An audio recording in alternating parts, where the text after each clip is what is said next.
اگر آپ کو یہ ہر وقت ڈر لگا رہے کہ میری پوچھ ہونی ہے تو سر پھر آپ اپنی مرضی کی زندگی نہیں گزار سکتے. تو میری خواہشات اور میری مرضی کے درمیان رکاوٹ اللہ کی ذات ہے. اگر کوئی شخص اللہ تعالیٰ کا ڈینائل کر دے یا اللہ کو تو مانے آخرت کے دن کا انکار کر دے، جیسے کہ کفار مکہ تھے، خدا کو مانتے تھے لیکن آخرت کا انکار کرتے تھے، تو وہ پھر اپنی مرضی کی زندگی گزار سکتا ہے. تو اللہ تعالیٰ نے اس بیماری کی طرف اشارہ کیا ہے کہ اصل میں انسان کے دماغ میں یہ کیڑا گھس چکا ہے نا کہ میں اپنی مرضی کی زندگی گزارنا چاہتا ہوں، اس وجہ سے وہ آندہ بھی بدکاریاں کرتا رہے گا اور قیامت کا مذاق ہی اڑاتا رہے گا. اور کیا کہے گا؟ یسأل ایان یوم القیامہ، وہ پوچھتا ہے کہ قیامت کا دن کب آئے گا.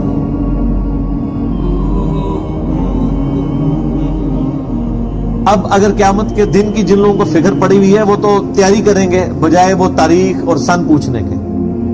اب اللہ تعالیٰ نے جواب بھی اسی طرح بڑا سخت جواب دیا ہے کہ قیامت کا دن کب آئے گا. فَإِذَا بَرِقَ الْبَصَرُ، جب آنکھیں جو ہیں چندھیا جائیں گی، وَخَسَفَ الْقَمَرُ، اور چاند بے نور ہو جائے گا، وَجُمِعَ الشَّمْسُ وَالْقَمَرُ، اور سورج اور چاند ایک دوسرے میں مل جائیں گے، تباہ و برباد ہو جائیں گے.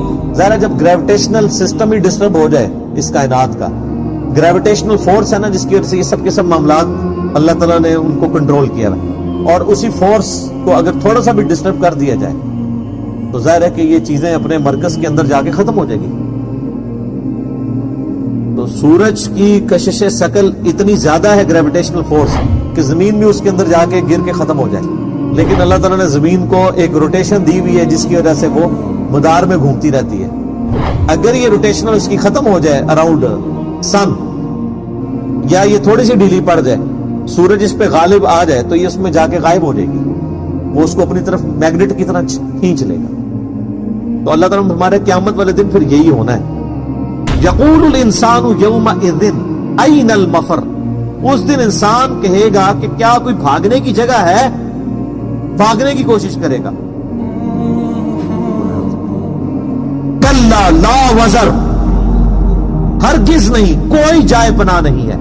الی ربک یومئذ المستقر، سوائے یہ کہ تمہیں اپنے رب کے حضور اس دن کھڑا ہونا ہے. یہی ہے، اب رب کے سامنے جا کے کھڑا ہونا ہے، بھاگ کے کہیں نہیں جا سکتے.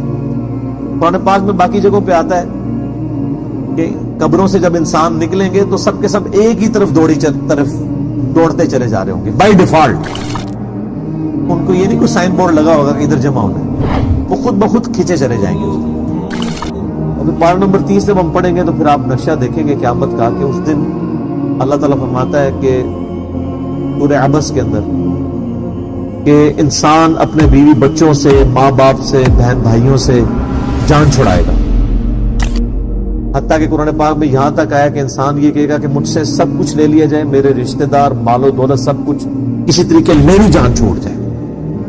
یعنی وہ رشتہ دار جن کی خاطر وہ دنیا میں حلال و حرام کی تمیز نہیں کرتا، وہ انہی کو اللہ کے سامنے فدیے کے دور پہ دینے کے لیے تیار ہو جائے گا کہ میری جان کسی طریقے سے چھوڑ.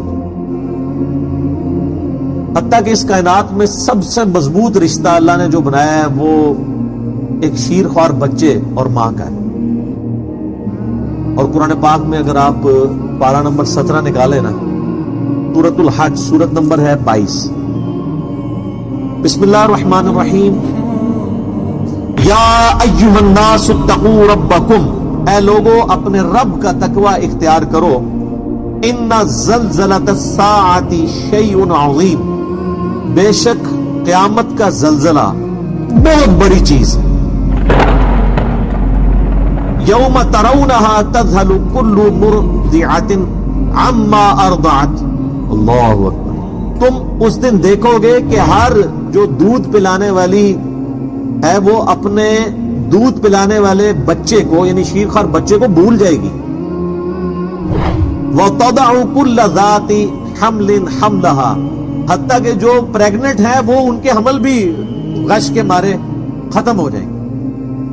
وَتَرَى النَّاسَ سُكَارَى، اور تم لوگوں کو دیکھو گے جیسا کہ نشے کی حالت میں پھر رہے ہیں.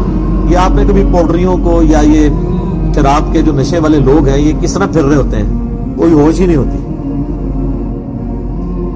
کوئی منہ اٹھا کے اس طرف چل رہا ہے، کوئی اس طرف چل رہا ہے. اللہ نے فرماتا ہے یہ ہر انسان کی حالت ہوگی. وما هم بسکارا، جبکہ وہ نشے کی حالت میں نہیں ہوں گے. ولکن عذاب اللہ شدید، بلکہ اللہ کا عذاب ہی اتنا شدید ہوگا جس کی وجہ سے ان کی مت ماری جائے گی. والعیاذ باللہ تعالی. اللهم اجرنا من النار، اللهم اجرنا من النار، اللهم اجرنا من النار. اللهم من احييته منا فاحيه على الاسلام ومن توفيته منا فتوفه على الايمان. آمین ثم آمین.